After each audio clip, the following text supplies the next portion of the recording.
Warga emas jatuh, adakah anda pernah dengar satu term bahawa anda bukan retak ataupun patah disebabkan anda jatuh, tapi sebenarnya anda jatuh disebabkan rombongan nutrisi dalam tulang tu. It's been 3 days since I've seen you, and I just can't forget, girl, gets worse.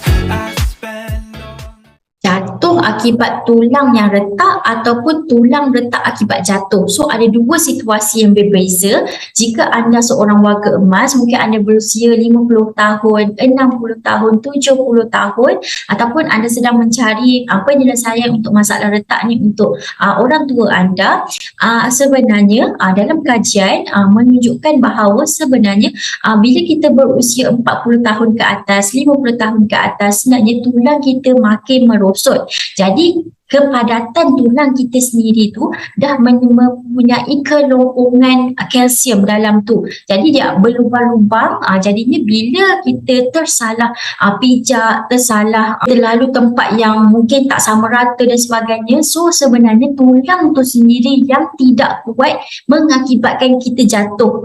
Bukan sebabkan kita jatuh baru tulang tu retak, which is memang betul lah dalam situasi yang kedua. Tapi sebenarnya kita nak terjatuh tu sebenarnya disebabkan oleh tulang tu sendiri yang mempunyai ketumpuatan yang makin merosot. Dalam satu kajian yang menunjukkan bahawa seorang makcik ni dia sihat walafiat, tetapi bila dikaji bahawa dalam tulang dia tu mempunyai kelongkongan nutrisi. Maksudnya sebelum ni kalau orang muda dalam tulang tu penuh padat dengan nutrisi dan juga kalsium, tapi bila kita makin tua, berusia kelongkongan nutrisi tu sendiri dah makin poros. Jadinya apa penyelesaian kita? So kita perlu top up semula untuk memastikan tulang tersebut makin padat. Jadinya kita nak perlu ambil daripada mana? Susu saya tak boleh makan, Cikgu Nat, sebabnya saya tak boleh minum sebab saya ada diabetes. Jadinya hanya susu yang tertentu sahaja yang doktor suggestkan untuk saya ambil, saya boleh ambil sebabnya saya tak boleh ada kandungan lemak yang tinggi dan juga gula yang tinggi. Jadi kat sini Cikgu Nat nak suggestkan untuk pengambilan kalsium dalam bentuk tablet yang mana dia ada kalsium citrate, kalsium carbonate dan juga kalsium citrate malate yang mana dia membantu penyerapan lebih tinggi dan dia tak ada lemak dan tidak ada gula, which is good untuk orang yang berusia yang nak elak daripada diabetes. Jadinya kalsium ni sangat-sangat diperlukan oleh badan. Kita tak boleh cakap kita tak perlu vitamin tambahan sebab sebenarnya pemakanan kita tidak mencukupi. Adakah kita boleh konsisten sehari 4 gelas susu secara konsisten bertahun-tahun pada setiap hari? Jadi kita macam susah sikit nak bancuh, kadang kita nak bawa bila kita travel dan sebagainya susah.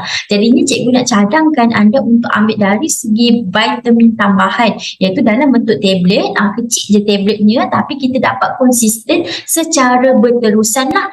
Jadinya kat sini vitamin ni sangat-sangat bagus untuk siapa yang mengalami masalah tulang retak ataupun patah, untuk memastikan tulang tersebut lebih laju untuk dia bercantum dan tumbuh semula. Tapi bukan kalsium sahaja yang kita perlukan juga protein tambahan. So protein tambahan saya makan, Cikgu Nat, ayam saya makan, ikan saya makan, tapi sebenarnya ikan ataupun ayam tu dia tak mempunyai protein yang sihat. Sebabnya bergoreng, kita ada makan mungkin kita goreng terlampau lama dan sebagainya, so nutrisi tu sendiri dah hilang. Kat sini Cikgu nak sarankan anda ambil protein dari segi ataupun dalam bentuk yang semula jadi. Maksudnya dia tak ada kita ambil tu dia jadi rosak, dia tak cukup dan sebagainya. So bila kita ambil dalam bentuk bancuhan, kita ambil direct, so ini adalah protein tumbuhan which is sangat-sangat bagus untuk anda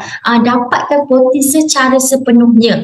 Sebab kalau kita ambil daripada pemakanan, kita hanya dapat 1/3 sahaja protein tersebut yang diserap oleh badan kita. Jadinya kita nak cepat recover daripada retak dan tulang patah. Kalau kita tak ada tulang patah ataupun retak, kita boleh je ambil diet seperti seharian lah. Tapi bila kita ada patah ataupun retak tulang ni, kita perlukan protein ataupun kalsium yang berkualiti untuk memastikan kita punya badan dapat recover dengan cara yang terbaik. Yang ketiga, kita perlukan juga omega 3. Kenapa perlu ambil omega 3? Kita sebenarnya omega 3 ni adalah anti-inflamasi ataupun anti radang. So kalau radang ni kita faham, radang adalah luka, ada kerosakan pada sel dan sebagainya. So bila dia masuk dalam badan kita, dia nak tahu ada keradangan dalam badan kita, so dia akan pergi untuk membantu mengurangkan kesakitan di kawasan tersebut. Contohnya kita patah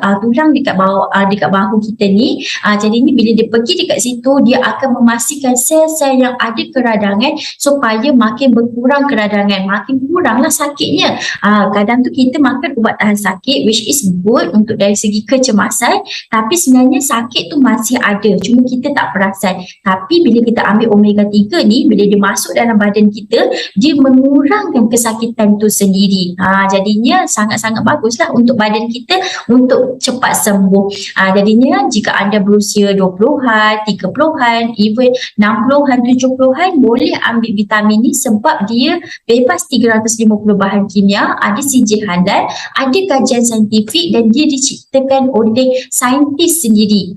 Jadinya jika anda nak dapatkan produk yang Cikgu Nat mentionkan ni, cepat-cepat kontak Cikgu Nat di 0104624120. Cikgu Nat akan sharekan juga testimoni customer yang dah menggunakan produk ni dan juga terbukti dia cepat sembuh.